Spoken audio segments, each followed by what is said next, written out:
Ma mère m'a dit que je n'étais rien sans elle. Alors j'ai fait ma valise, je suis parti, et j'ai trouvé une boîte sous ses manteaux. À l'intérieur, chaque carte de crédit, chaque prêt, 27 000 $ de dette, tout à mon nom. C'était une soirée glaciale de mars à Akron, dans l'Ohio. Le genre de froid qui s'infiltre à travers votre manteau et s'installe dans vos os, rendant chaque pas plus lourd que le précédent.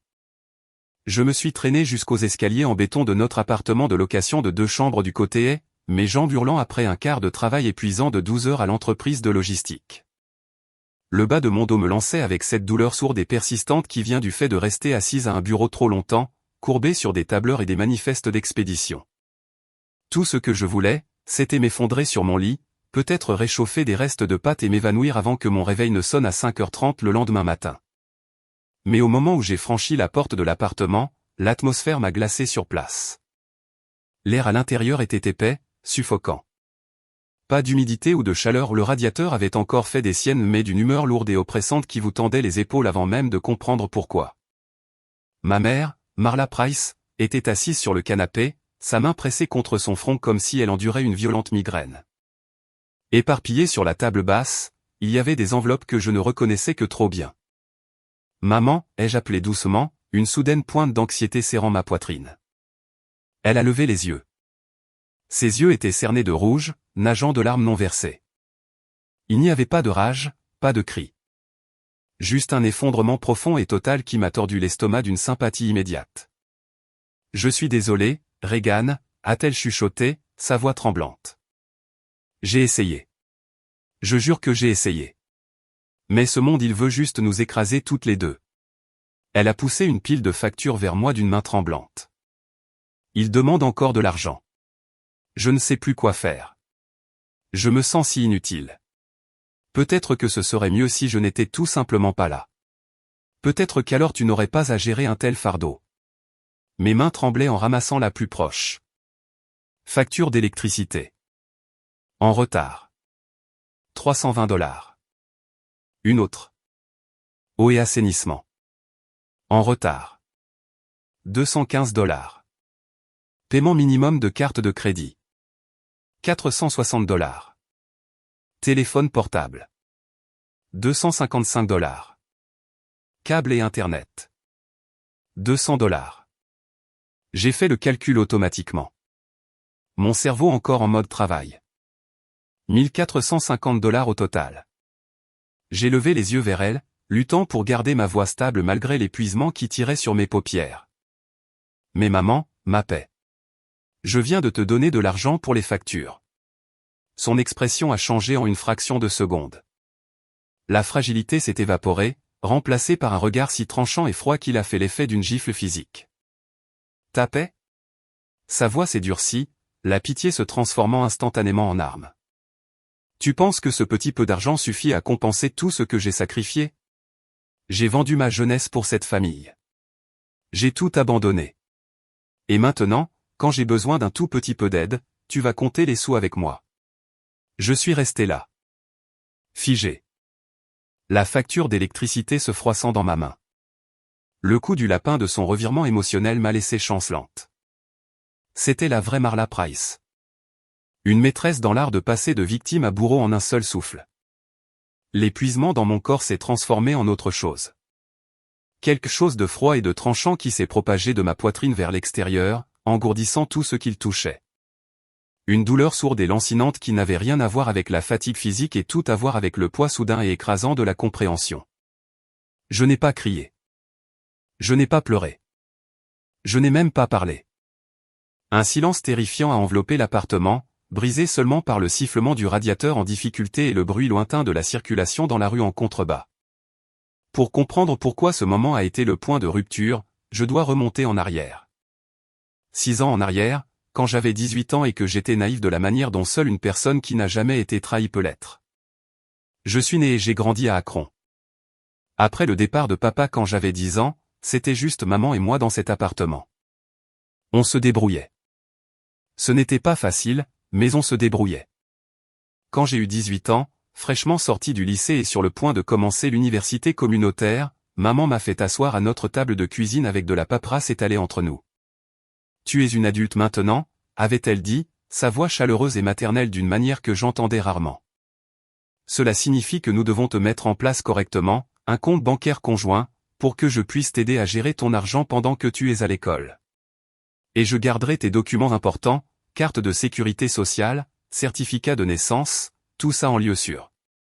Tu les perdras dans une chambre d'étudiant ou quelque chose comme ça. J'avais hoché la tête avec empressement, reconnaissante d'avoir une mère qui se souciait autant de mon avenir, qui voulait m'aider à naviguer dans le monde compliqué des finances adultes. Quelle idiote j'avais été. J'ai commencé à travailler dans une station-service Speedway pendant ma première année d'université, prenant les quarts de nuit et les matins de week-end pour aider à payer les manuels scolaires et contribuer aux dépenses du ménage. À 21 ans, j'avais décroché ce qui ressemblait à un miracle, un rôle de saisie de données administratives dans une entreprise de logistique de la banlieue d'Akron.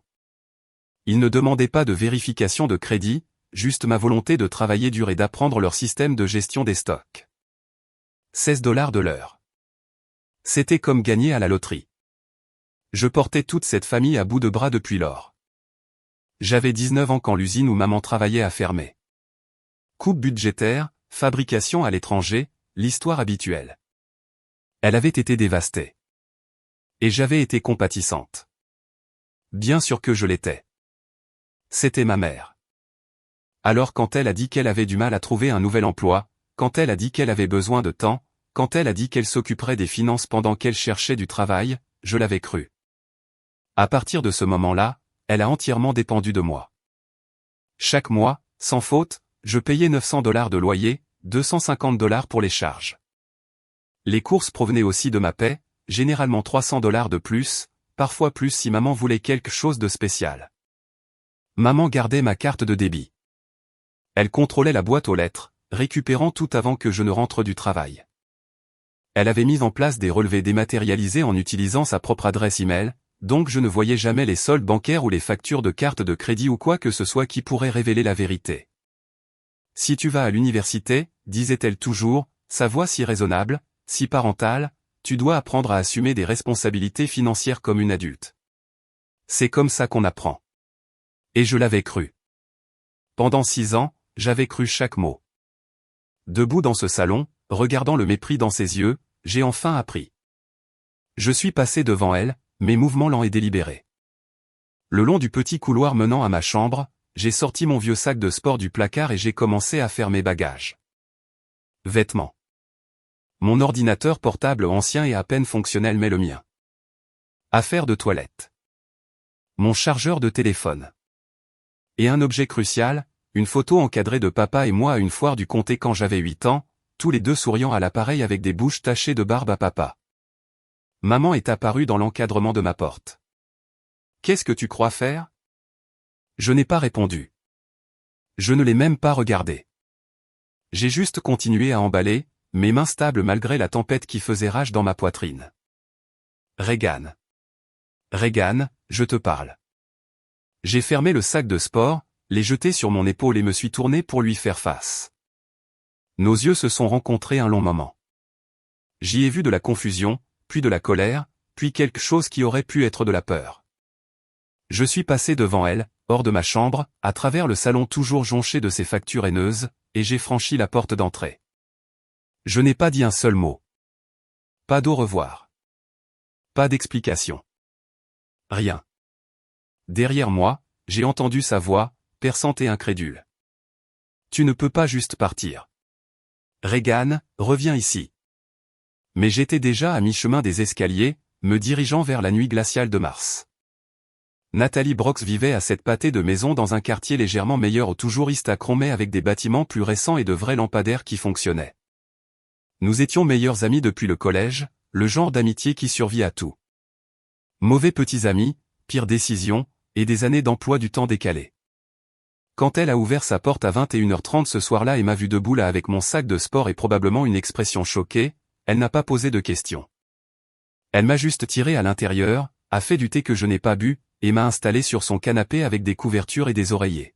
« Tu n'es pas obligé d'en parler ce soir » a-t-elle dit doucement, en me serrant l'épaule. « Mais demain, on va régler ça. » J'ai hoché la tête, incapable de former des mots autour de la boule dans ma gorge. Cette nuit-là, allongé sur le canapé de Nathalie dans le noir, écoutant les sons inconnus de son immeuble, j'ai fixé le plafond et j'ai su avec une certitude absolue que je venais de déclencher une guerre. Une guerre que je ne comprenais pas encore, dont je ne connaissais pas toute l'ampleur. Mais je le saurais. Oh, je le saurais. 7 jours de silence ont agi comme un tampon avant que je rassemble le courage de revenir. J'avais passé cette semaine à dormir sur le canapé de Nathalie, à aller travailler la tête basse, évitant mon téléphone chaque fois que le numéro de maman clignotait à l'écran. Elle avait appelé 37 fois en 7 jours. J'avais répondu à exactement 0 appel. J'avais soigneusement chronométré mon retour. Jeudi après-midi, 14 h, quand je savais que maman serait sortie. Elle avait un rendez-vous fixe avec son conseiller Pôle emploi tous les jeudis, non pas qu'elle semblait jamais chercher réellement du travail, mais les rendez-vous étaient obligatoires si elle voulait continuer à recevoir des allocations. L'appartement était froid quand je suis entré avec ma clé. Plus froid que d'habitude, ce qui signifiait que maman n'avait pas payé la facture de chauffage non plus. Le salon était une zone sinistrée, des contenants de plats à emporter empilés sur la table basse, de la vaisselle sale dans l'évier, les factures que j'avais laissées éparpillées sur le sol maintenant repoussées dans les coins et sous les meubles. J'ai traversé rapidement ma chambre, jetant le reste de mes vêtements dans des sacs poubelles, débranchant ma vieille lampe de bureau, attrapant des livres et les quelques objets personnels que j'avais accumulés en 24 ans d'existence. Cela ne représentait pas grand-chose. Ma vie tenait dans 4 sacs poubelles et un carton. Je fouillais le placard du couloir, cherchant spécifiquement mes grosses bottes d'hiver, quand je l'ai vu. Poussé tout au fond dans le coin, caché derrière les manteaux d'hiver de maman et un aspirateur cassé, un autre carton. Plus petit que celui contenant mes livres, scellé avec du ruban d'emballage jauni par l'âge. La curiosité l'a emporté sur le bon sens. Je l'ai sorti, utilisé mes clés pour couper le ruban adhésif, et je l'ai ouvert. Mon monde s'est effondré. À l'intérieur se trouvaient des piles de courriers. Enveloppes, relevés, factures, tous adressés à Regan Price à cette adresse. Tous marqués de dates s'étalant sur les 3 dernières années. Tous non ouverts. Mes mains ont commencé à trembler alors que je les sortais un par un. Relevé de carte de crédit de Capital One. Solde, 8300 $. Une autre carte de crédit de Discover. Solde, 6200 $. Un prêt à la consommation d'une entreprise dont je n'avais jamais entendu parler. Solde, 4100 $. Carte de magasin. Facture médicale pour des procédures que je n'avais jamais eues. Avance de fonds que je n'avais jamais prise. Chacune à mon nom. Regan Price. J'ai laissé tomber la pile et me suis précipité sur mon ordinateur portable, mes doigts maladroits sur le clavier alors que je naviguais vers le site web d'Experian. Maman m'avait toujours empêché de vérifier mon score de crédit. Elle disait toujours que cela nuirait à ma cote de regarder trop souvent. Qu'elle le surveillait pour moi. Un autre mensonge dans une tour de mensonges. J'ai créé un compte, passé les questions de vérification, retenu mon souffle pendant que la page chargeait. Le chiffre qui est apparu m'a brouillé la vue. Dette totale, 27 800 $. 27 800 $. J'ai fait défiler vers le bas avec des doigts engourdis, lisant la liste des comptes. Ils avaient été ouverts sporadiquement sur 3 ans, de mes 21 à 23 ans. J'en ai reconnu certains du carton, la carte Capital One, la carte Discover. D'autres étaient de nouvelles révélations. Prêt personnel. Carte de magasin de détail. Un prêt auto pour un véhicule que je n'avais jamais vu. J'ai cliqué sur les détails du compte Capital One, téléchargé les relevés. Les dépenses de luxe m'ont sauté aux yeux. Achat de sacs à main de créateurs, facture de restaurants coûteux, retrait d'espèces aux distributeurs de casinos, bijouterie. Rien de tout cela n'était à moi. Tout cela signé avec une version de ma signature qui était proche mais pas tout à fait correcte, les boucles trop serrées, l'inclinaison trop agressive. L'écriture de ma mère. Maladroitement falsifiée, mais apparemment assez bonne pour tromper les créanciers qui ne regardaient pas de trop près. Je me suis assise sur le sol près de ce placard, entouré de preuves de la trahison la plus profonde que je puisse imaginer, et j'ai senti quelque chose se briser dans ma poitrine. Pas mon cœur qui était encore trop engourdi par le choc. Quelque chose de plus profond. Une confiance fondamentale dans l'ordre basique du monde. J'ai pris le carton. Tout. Chaque morceau de courrier. Chaque relevé. Chaque facture. je l'ai fourré dans le plus grand sac poubelle avec des copies imprimées de mon rapport de crédit, et j'ai quitté cet appartement pour ce que je savais être la dernière fois en tant que résidente. De retour chez Nathalie, j'ai tout étalé sur sa table de cuisine. Elle était rentrée de son quart de travail à l'hôpital où elle était commis à la facturation médicale et m'a trouvé assise là, fixant l'avalanche de papier devant moi. Regan, regarde ça. Elle a expiré, prenant la mesure de la chose. Quoi? Ma mère, ai-je dit, ma voix plate et distante même à mes propres oreilles. Ma mère a fait ça. Tout ça. Elle a ouvert des cartes de crédit en mon nom, contracté des prêts en mon nom, falsifié ma signature. Et puis caché les factures pour que je ne sache jamais. Nathalie s'est affaissée sur la chaise en face de moi, les yeux écarquillés d'horreur. C'est un vol d'identité. C'est un crime. C'est ma mère, ai-je répété et j'ai commencé à rire. Ce n'était pas un son joyeux. C'était le rire de quelqu'un dont la réalité venait de voler en mille éclats et qui essayait encore de comprendre quel morceau était réel. Nathalie a tendu la main à travers la table et a attrapé la mienne, serrant assez fort pour faire mal. La douleur m'a ancré, m'a tiré en arrière du bord sur lequel je vacillais. « Écoute-moi » a-t-elle dit, sa voix ferme d'une manière que j'avais rarement entendue.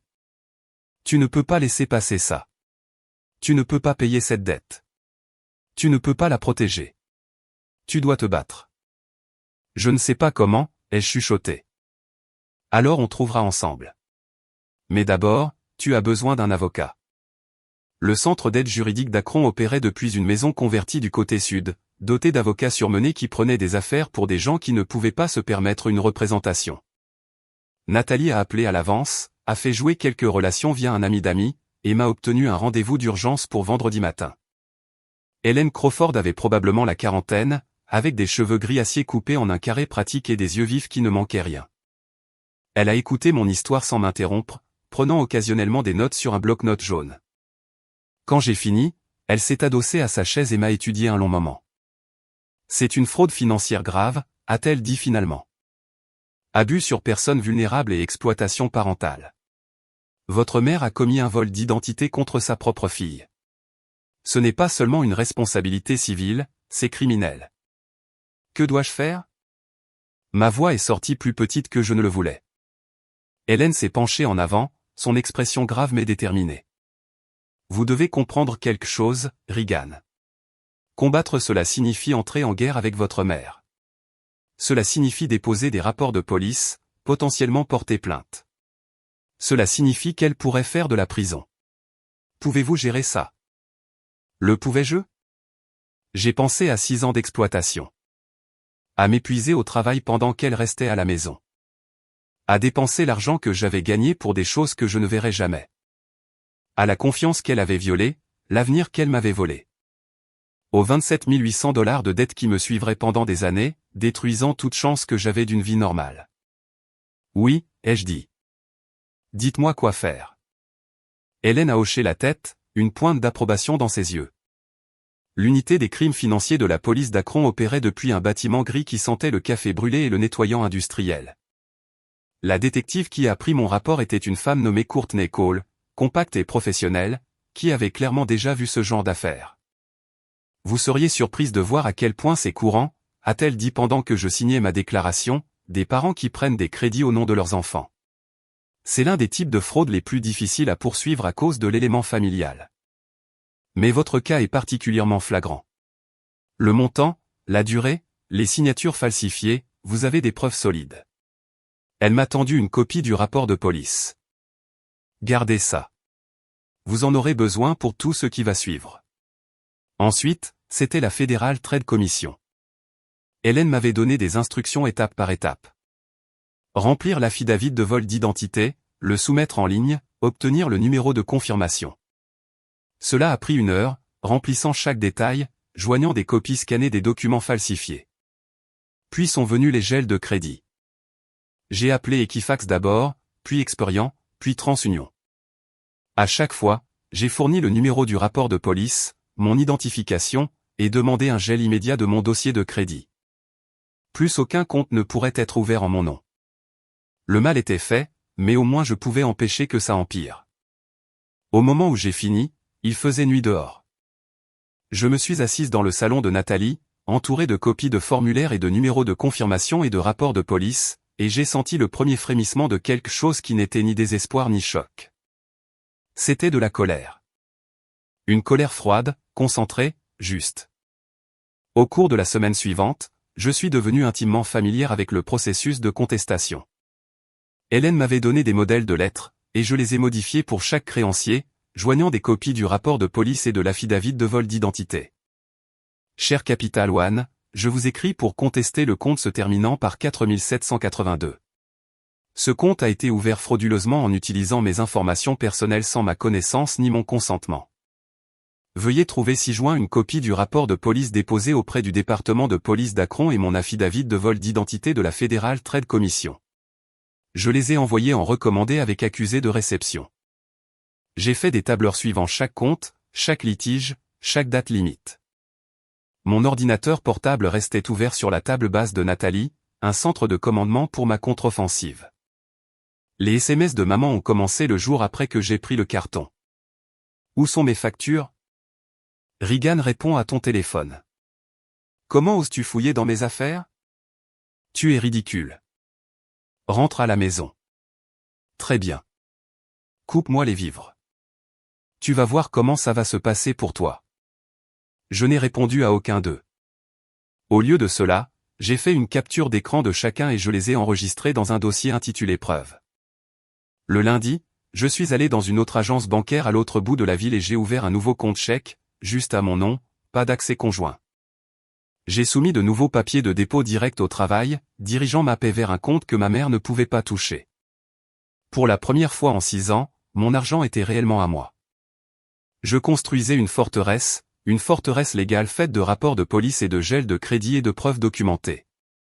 Chaque morceau de courrier que j'avais trouvé, chaque signature falsifiée, chaque SMS menaçant, tout cela soigneusement organisé, catalogué, protégé. Mais je n'étais pas naïve. Je savais que maman n'accepterait pas simplement ça. Elle dépendait de mes revenus depuis trop longtemps, s'était trop habituée à son style de vie de plat à emporter et de télévision par câble et de tout ce qu'elle dépensait avec mon argent. La guerre avait commencé avec mon départ, mais elle était sur le point d'escalader en quelque chose dont aucune de nous ne pourrait s'éloigner. Et j'étais prête. Les pages du calendrier ont tourné, se brouillant en une période de 60 jours remplie de quarts de travail et de stratégie. Je m'étais installé dans un rythme chez Nathalie travaillant mes quarts à l'entreprise de logistique, dormant sur son canapé, et construisant méthodiquement mon dossier contre maman comme si je me préparais pour un procès. Le rapport de police était déposé. La plainte à la Federal Trade Commission était soumise. Mon crédit était solidement gelé. Je gagnais, lentement, mais je gagnais. Puis mon téléphone a sonné avec un numéro que je n'avais pas vu depuis des années. Papa. Walter Price. L'homme qui nous aurait abandonnés pour mourir de faim, selon le récit de victimes soigneusement entretenues par maman. L'homme qu'on m'avait appris à détester pour m'avoir laissé seul avec elle. Mon doigt a plané sur le bouton de refus, mais la curiosité l'a emporté. Regan?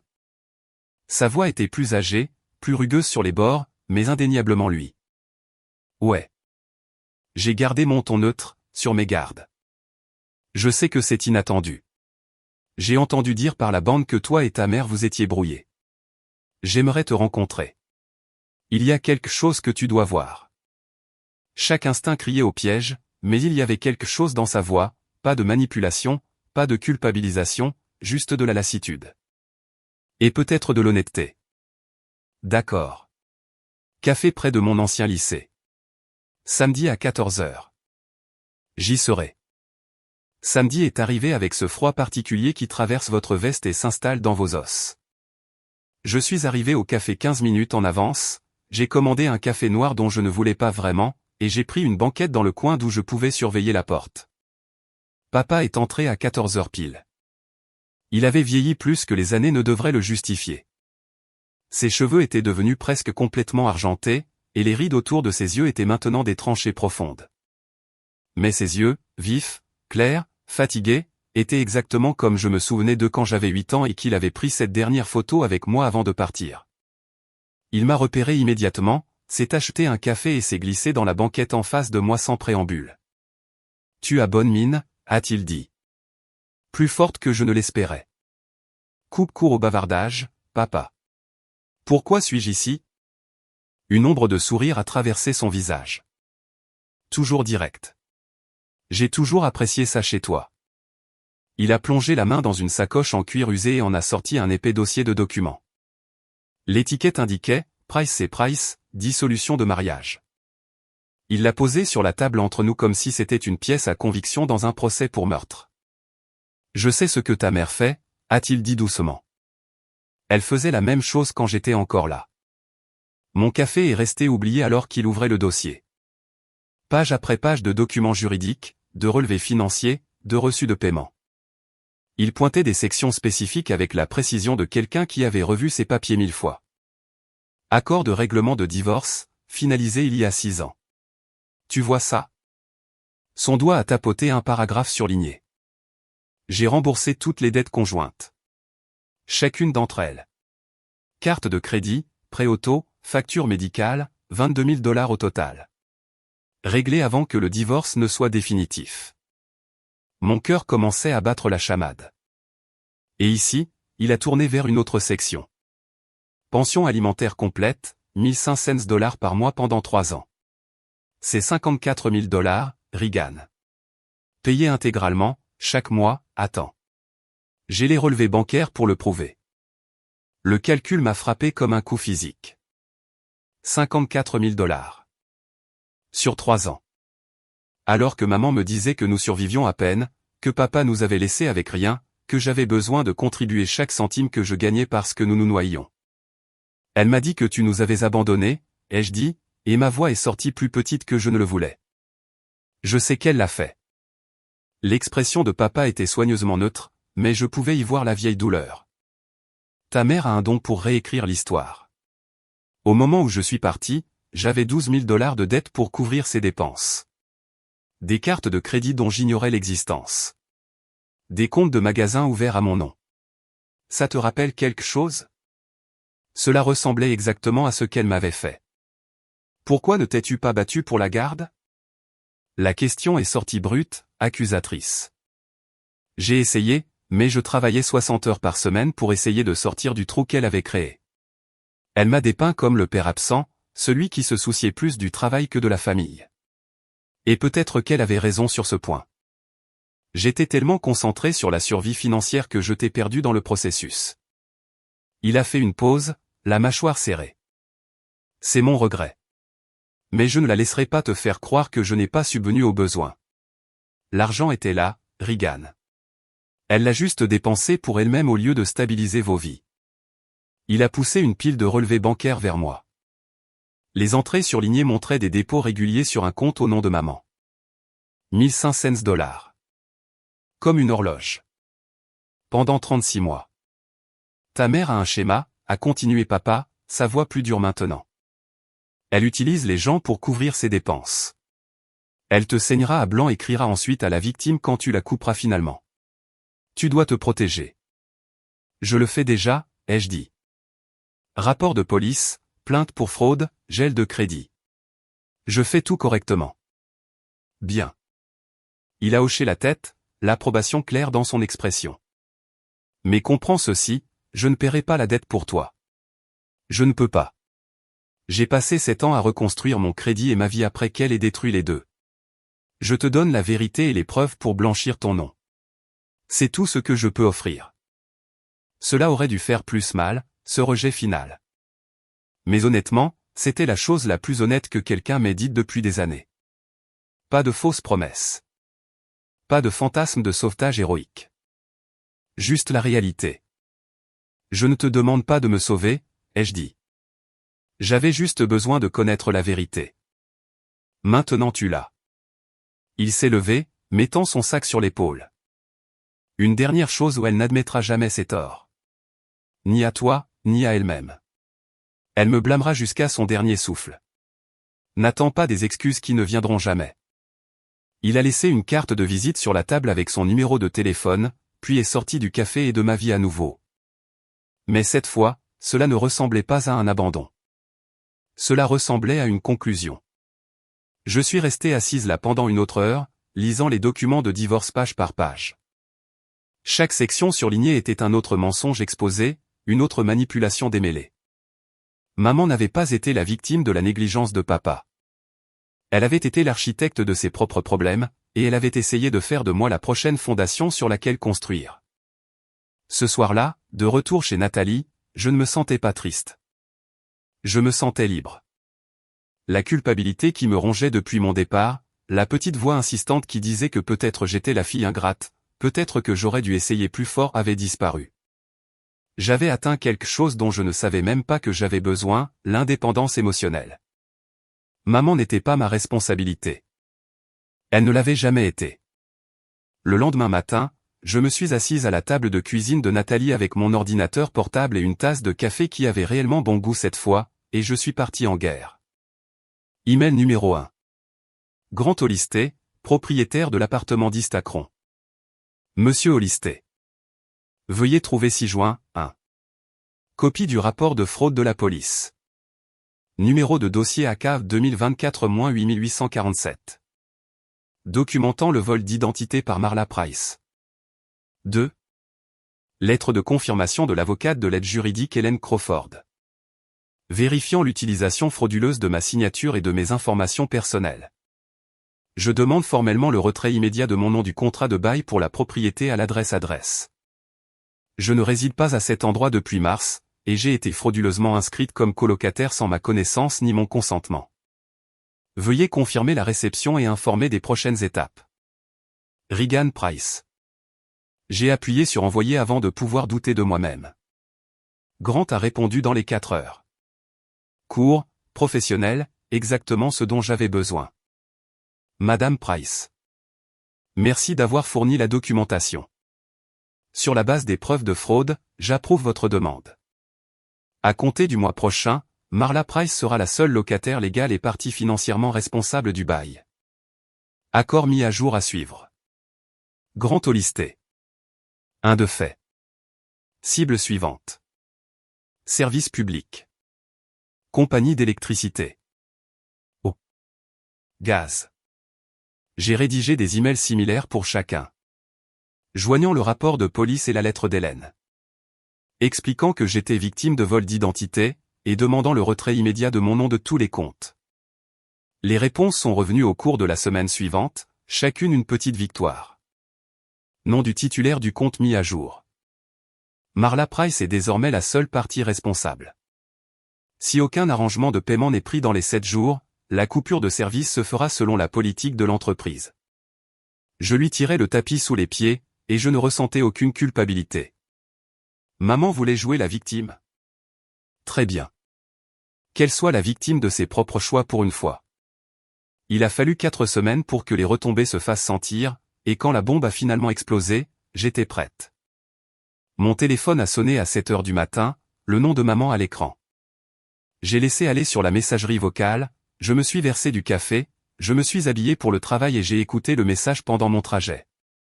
Sa voix était pure panique, stridente et accusatrice à mesure égale. Regan, qu'est-ce que tu as fait? L'électricité est coupée, le gaz est coupé. Je ne peux pas cuisiner. Je ne vois rien. Je gèle ici. Et le propriétaire demande 1980 $ d'arriéré de loyer. Tu as fait ça. Tu m'as saboté. Rappelle-moi tout de suite. J'ai supprimé le message vocal et je suis allé travailler. Elle a appelé 6 fois de plus ce jour-là. J'ai ignoré chacun d'eux. Ce soir-là, elle a essayé une tactique différente. L'appel venait du numéro de tante Lorraine. Regan Marie Price, tu réponds à ce téléphone tout de suite. La voix de tante Lorraine pouvait décoller la peinture des murs. C'était la sœur aînée de maman, elle vivait dans le beau quartier de Nord-Sacron avec oncle Richard, et avait toujours traité maman comme un oisillon sans défense qui avait besoin d'une protection constante. J'ai répondu, parce que je savais que ça arrivait et j'étais prête pour ça. Salut tante Lorraine. Ne me dis pas salut. Qu'est-ce que j'entends dire que tu abandonnes ta mère? La laisser sans électricité? La laisser se faire expulser? Je t'ai mieux élevé que ça. Tu ne m'as pas élevé du tout, ai-je pensé, mais j'ai gardé ma voix calme. Je n'ai abandonné personne. J'ai arrêté de payer pour les dépenses de quelqu'un d'autre. Maman est une adulte qui peut payer ses propres factures. Elle ne peut pas se le permettre. Elle a du mal, et tu es juste parti comme si elle ne signifiait rien pour toi. Tante Lorraine s'échauffait maintenant, trouvant son rythme. Après tout ce qu'elle a sacrifié pour toi, travaillant jusqu'à l'os. Maman n'a pas eu de travail depuis 3 ans. Silence. Puis, ce n'est pas le point. Elle t'a élevé seule après que ton père vous a abandonné toutes les deux. Papa a payé 54 000 $ de pension alimentaire sur 3 ans. Maman l'a dépensé pour elle-même au lieu de stabiliser nos vies. J'ai les relevés bancaires pour le prouver. Tu mens. Tu as toujours été ingrate, tout comme ton père. Ta mère est assise dans le noir en ce moment, Regan. Dans le noir. À cause de toi. La culpabilisation était de niveau professionnel. Je devais lui accorder ça. Mais j'avais été vacciné contre ça par le dossier de vérité de papa. Maman est assise dans le noir parce qu'elle n'a pas payé la facture d'électricité, ai-je dit d'un ton égal. Elle a les mêmes 24 heures dans une journée que moi. Elle peut trouver un travail. Tu es une enfant égoïste et sans cœur. Tante Lorraine criait maintenant. Ta mère a besoin de toi. Ma mère a besoin de prendre ses responsabilités. J'ai raccroché. Les appels ont continué à venir au cours des 2 jours suivants. Tante Lorraine. Oncle Richard faisant sa routine de figure paternelle déçue. Même ma cousine Mallory a envoyé un long texto sur la loyauté familiale et comment je brisais le cœur de maman. Ils croyaient tous à la même histoire. Mère sacrificielle. Abandonnée et trahie par une fille ingrate. Pauvre Marla.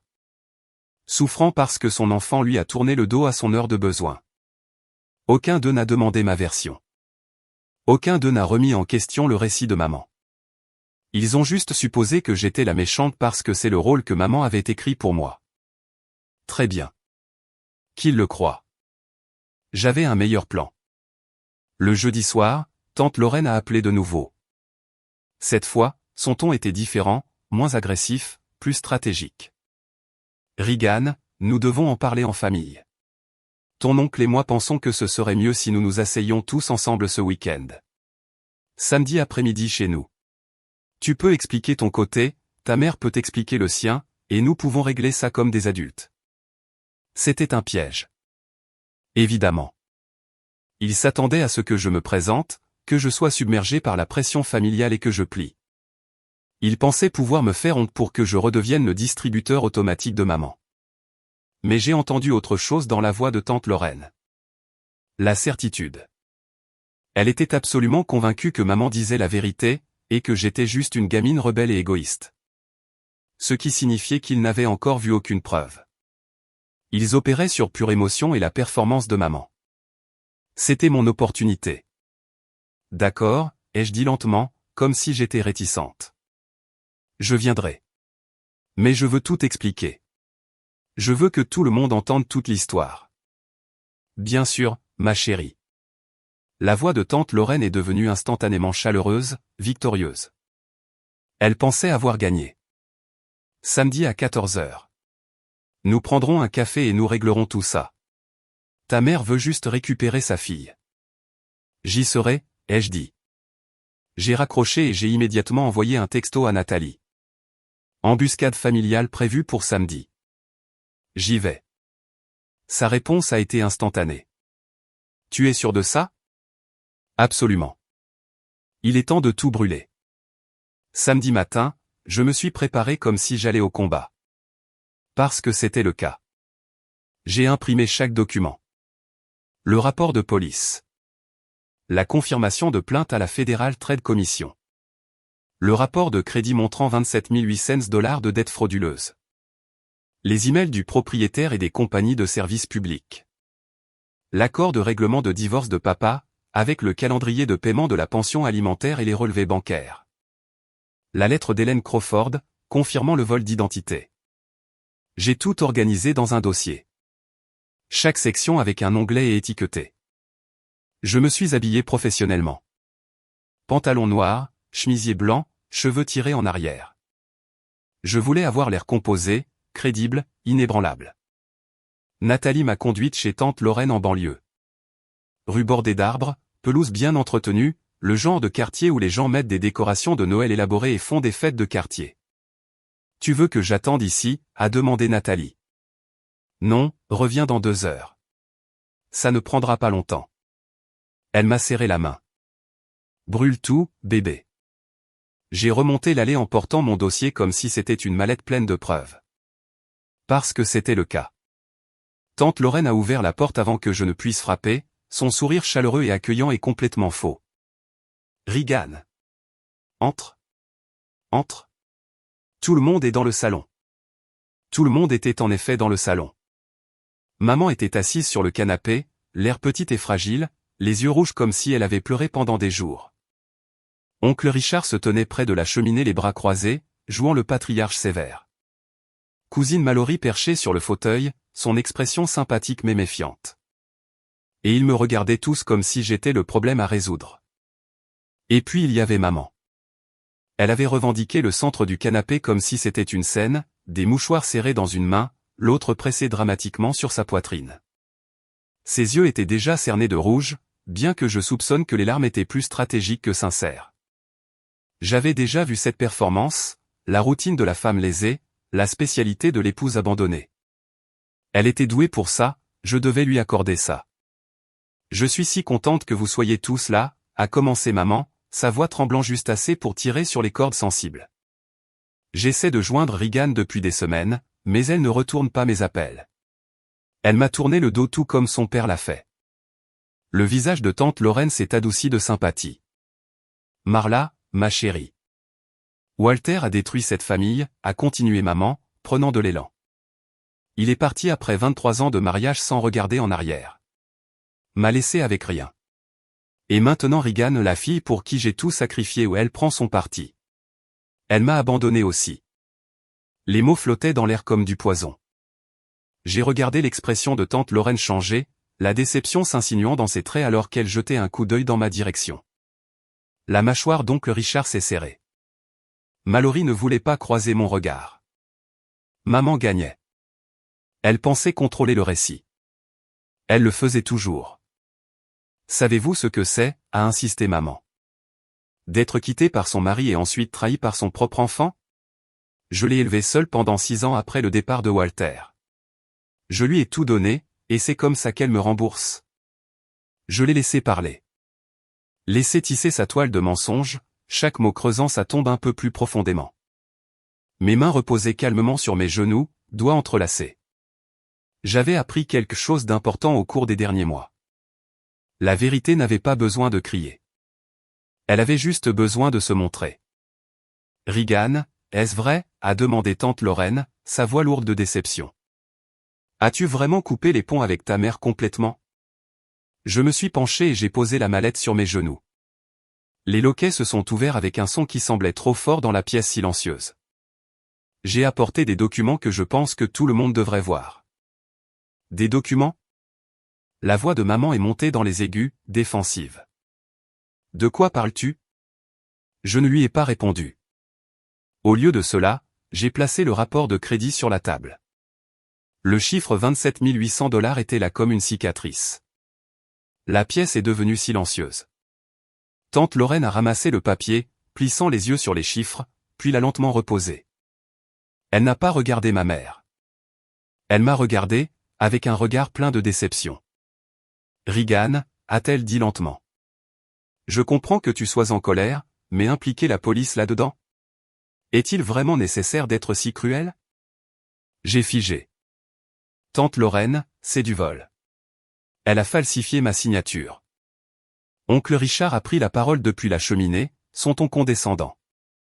C'est juste comme ça qu'elle a réussi à te nourrir et t'habiller.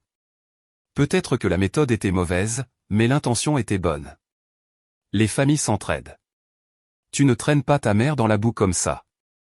Réussi? J'ai laissé échapper un rire sec et sans joie. J'ai sorti les relevés bancaires que j'avais analysés. Elle a acheté un sac Coach. Elle a mangé chez Ruth's Chris Steakhouse 3 fois par mois. Pendant que je mangeais des nouilles instantanées. Vous appelez ça réussir? Ma mère a laissé échapper un gros sanglot. Elle déforme tout. Je voulais juste garder les apparences pour cette famille. Vous savez à quel point c'est dur. Tante Lorraine s'est immédiatement tournée pour réconforter maman, puis m'a lancé un regard noir. Tu vois? Tu l'as bouleversé. Range ces papiers. Nous allons gérer cela en interne. Tu retires le rapport de police. Et ton oncle et moi allons voir pour l'aider à te rembourser doucement. À ce moment-là, la vérité m'a frappé. Ils se fichaient de la justice. Ils voulaient seulement une fausse paix. Ils étaient prêts à me sacrifier pour garder intacte leur illusion confortable d'une famille heureuse. J'ai refermé la mallette d'un coup sec. Le clic a résonné sèchement dans la pièce. Non, ai-je dit. Non. Lorraine avait l'air surprise, comme si elle n'avait jamais entendu le mot avant. Je ne suis pas venu ici pour demander la permission, ai-je dit, me levant et regardant chacun d'eux dans les yeux. Je suis venu vous informer. Le rapport est déposé. La police travaille. Et si quelqu'un dans cette pièce essaie d'étouffer ça ou de me harceler, j'ajouterai votre nom à la liste des complices. Maman est devenue silencieuse. Le visage d'oncle Richard a pâli. Je me suis tourné et je suis sorti. Il n'y a pas eu d'excuse. Mais la victoire était plus douce que ça. J'avais arrêté de chercher leur approbation. Les conséquences sont arrivées 30 jours plus tard. Tombant avec la lourde précision d'un maillet, Grand Olisté a envoyé l'avis d'expulsion officielle. Grâce à ma manœuvre juridique, mon nom n'y figurait nulle part. L'expulsion était le fardeau de Marla Price seule. Cela entacherait son historique de location pendant 7 ans. Simultanément, mes litiges pour fraude ont été réglés. La dette de 27 800 $ a disparu de mon dossier, et les créanciers, armés du rapport de police, ont tourné leur attention prédatrice vers ma mère. Elle faisait face au sans-abrisme et à une enquête criminelle imminente.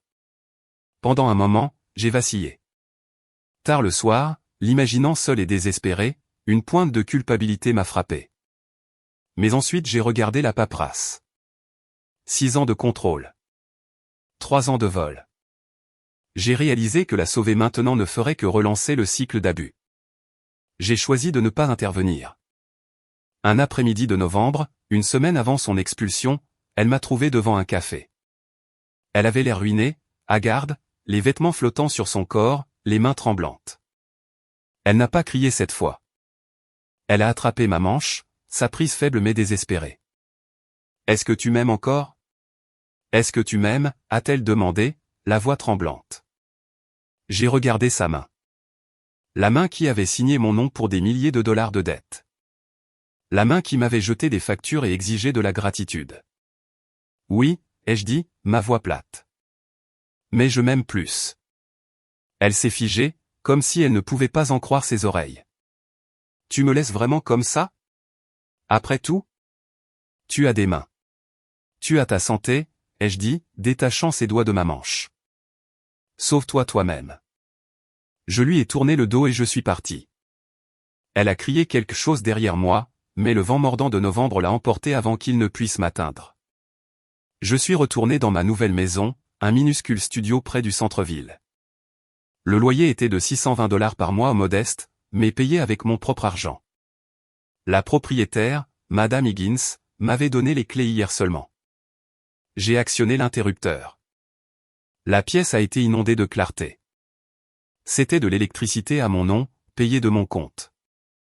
Je me suis tenu au centre de la petite pièce, pensant au plan que j'avais pour reconstruire mon score de crédit et finir de payer mes frais de scolarité.